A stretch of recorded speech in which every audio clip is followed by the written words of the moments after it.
normal.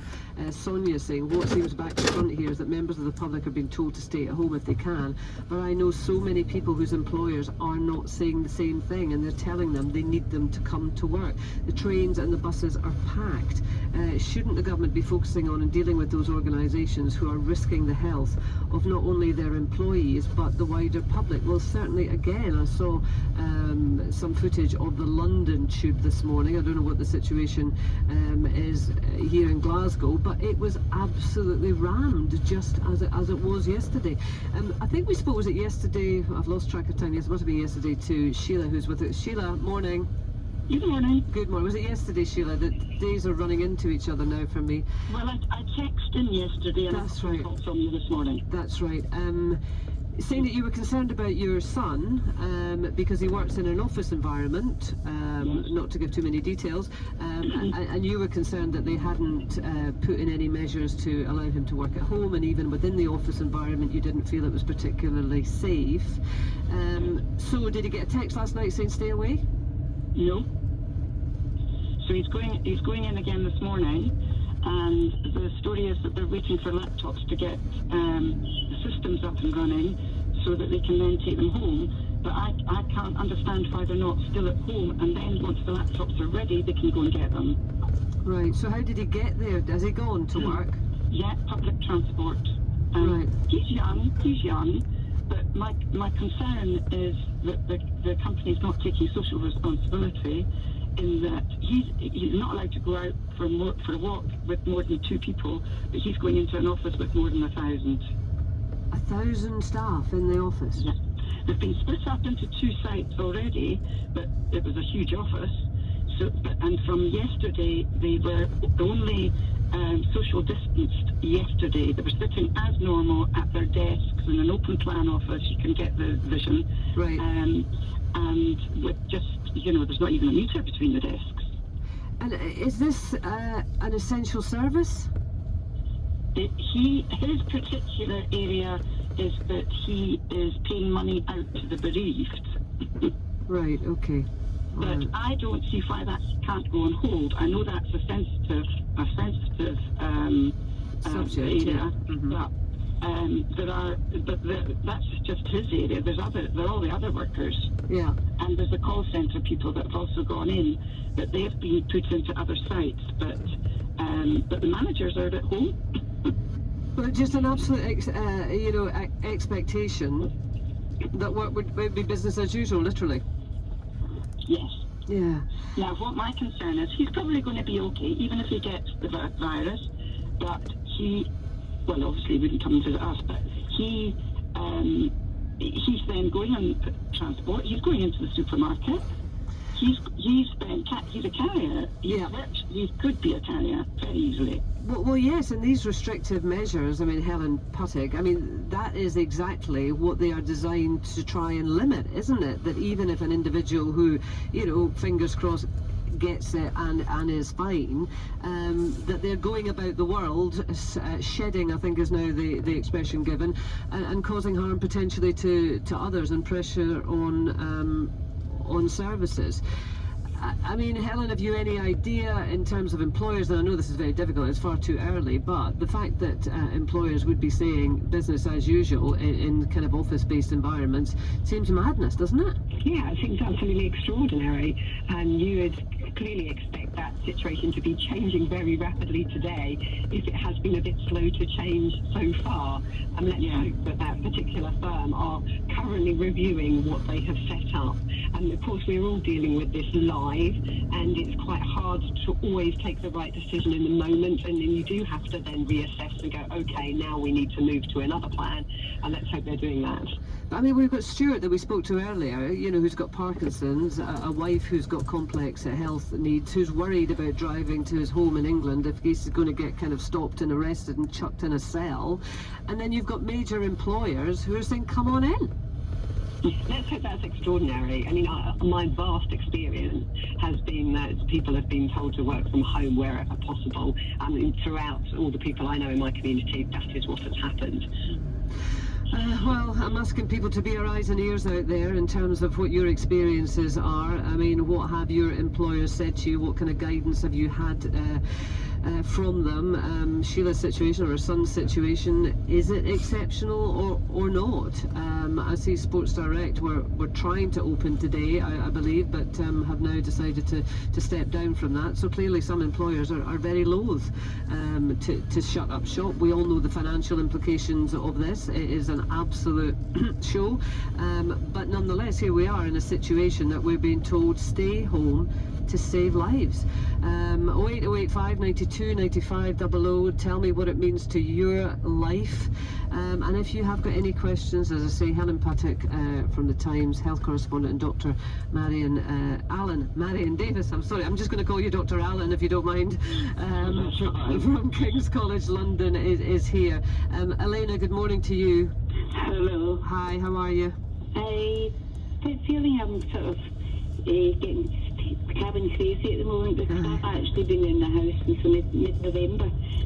Okay, what have you had some health problems, Elena? Well, I actually am recovering from major surgery for cancer, but that was 3 years ago. I'm also in my 70s, but I'm a shared life carer for a man who has got multiple divine complex needs. He's got asthma, epilepsy, he's peg fed, and he's got very low resistance to infection, but he's allergic to antibiotics. He's been in hospital twice since November. The November one, it was actually, they wanted to stop treatment and just let him die. He was so ill. And then he was only home for a couple of weeks and he was rushed back into hospital again.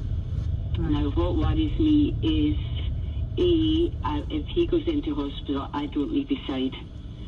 But both of us are in the very vulnerable categories. Mm-hmm. Now, if he takes ill again, would it be safer for me to try and nurse him at home rather than send him in and the two of us being in a good situation where we could get the virus? Right. Do you currently share a home with?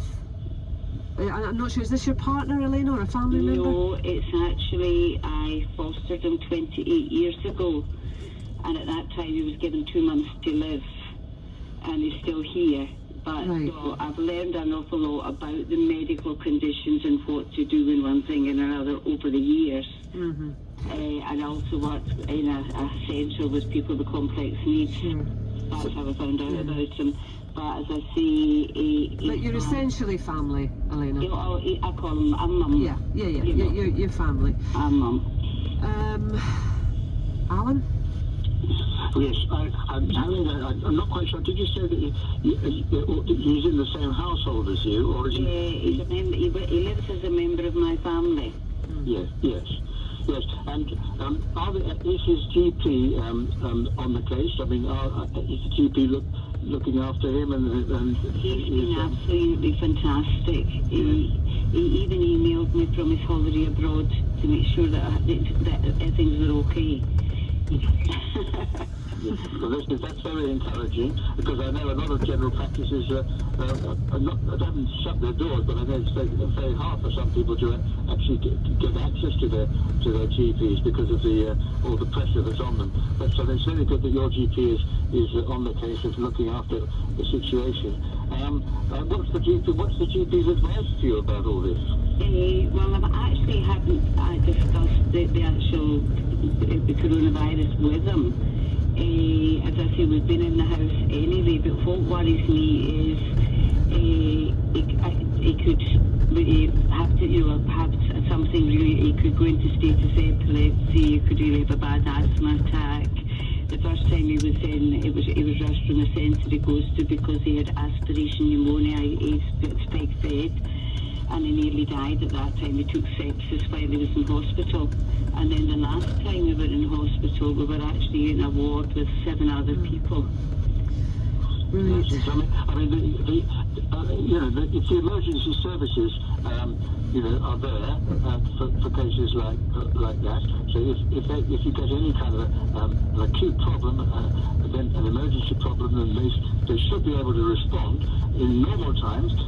But of course, the big worry in these times is that they'll get busier and busier with coronavirus cases, and that people like in your situation might find themselves pushed to one side almost by the rush of the coronavirus. This is a big worry across the whole country. Yeah. Let me bring in Helen on that, if you don't mind. I mean, Helen, are our hospitals looking and feeling and operating very, very differently now? As I understand it, in Scotland at the moment, it is a kind of sense of a lull before a storm.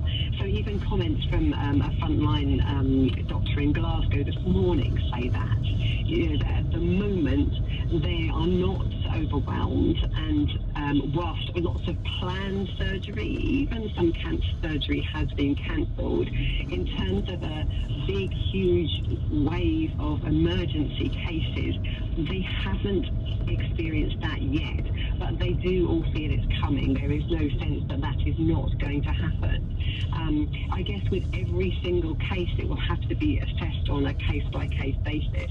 And I think in the event that any very vulnerable mother and son or any other family experience an emergency, they would need to do what they would do usually, phone 999 or phone the GP and listen to their advice. And absolutely, by all means, air your concern. Would it actually be safer for me to stay here, and for me and my son to stay here, rather than for him to go into hospital? Talk to them about that as they're dealing with the particular health problem you had at that time. I mean, because I guess, coronavirus has overwhelmed us, has overwhelmed the world, really, hasn't it? But it hasn't stopped people getting sick for other reasons.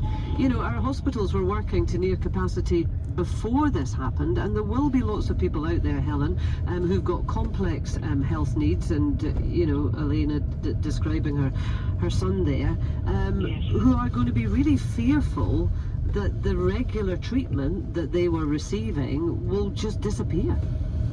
Yeah, I think it's very valid to be concerned about that. As you say, the NHS was struggling with the numbers it had to deal with before. The only thing, and I hate to find a silver lining in all this, is that it has forced the health service to take measures to increase capacity, which it was being very slow to do so when it was dealing with that day-to-day excess pressure. So there may be within that something for the longer term that allows our health services to actually work a bit better. Maybe we will get better discharge